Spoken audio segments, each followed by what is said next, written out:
প্রথম সন্তান শাহজাদ খান বীরের জন্মের ৫ বছর পর আবারও মা হওয়ার গুঞ্জনে আলোচনায় ঢাকাই সিনেমার চিত্রনায়িকা শবনম বুবলী।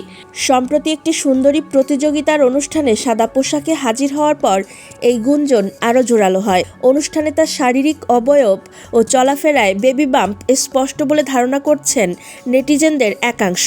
বিষয়টি নিয়ে সাংবাদিকদের প্রশ্নের মুখোমুখি হলে বুবলী সরাসরি কিছু না বলে বরং কৌশলী উত্তর দিয়ে রহস্য আরও বাড়িয়ে দিয়েছেন।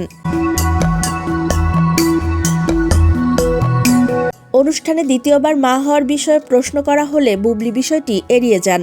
তিনি বলেন, ব্যক্তিগত বিষয় নিয়ে মানুষের আগ্রহ থাকাটাই স্বাভাবিক এবং তিনি সেটাকে সম্মান করেন। তার মতে সাংবাদিকরা মূলত দর্শকদের অনুভূতি তাদের কাছে পৌঁছে দেন, তবে ব্যক্তিগত বিষয় নিয়ে আনুষ্ঠানিকভাবে কথা বলার জন্য আলাদা সময় ও উপলক্ষ থাকা উচিত। যেহেতু তিনি একটি সুন্দরী প্রতিযোগিতার অনুষ্ঠানে বিচারক বা অতিথি হিসেবে উপস্থিত রয়েছেন, তাই সেখানে এসব ব্যক্তিগত আলোচনা না হয় ভালো বলে মন্তব্য করেন তিনি। পাশাপাশি ভুল তথ্যভিত্তিক সংবাদ প্রচার নিয়েও ক্ষোভ প্রকাশ করেন এই অভিনেত্রী। তিনি জানান, শুটিংয়ের ব্যস্ততার কারণে অনেক সময় ফোন ধরা সম্ভব হয় না। সেক্ষেত্রে তিনি অন্তত একটি মেসেজ প্রত্যাশা করেন। মেসেজের জবাব না দেওয়ার অর্থ হলো তিনি ওই বিষয়ে আপাতত কথা বলতে আগ্রহী নন। কিন্তু তার বক্তব্য না নিয়ে মন গড়া সংবাদ প্রচার করা দুঃখজনক বলে মন্তব্য করেন তিনি।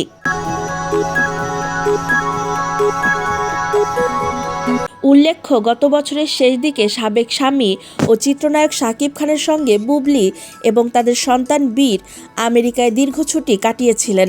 সে সময় সামাজিক যোগাযোগ মাধ্যমে তাদের পারিবারিক মুহূর্তের ছবি ও ভিডিও ছড়িয়ে পড়ার পর থেকে বুবলীর অন্তঃসত্ত্বা হওয়ার গুঞ্জন ডালপালা মেলতে শুরু করে।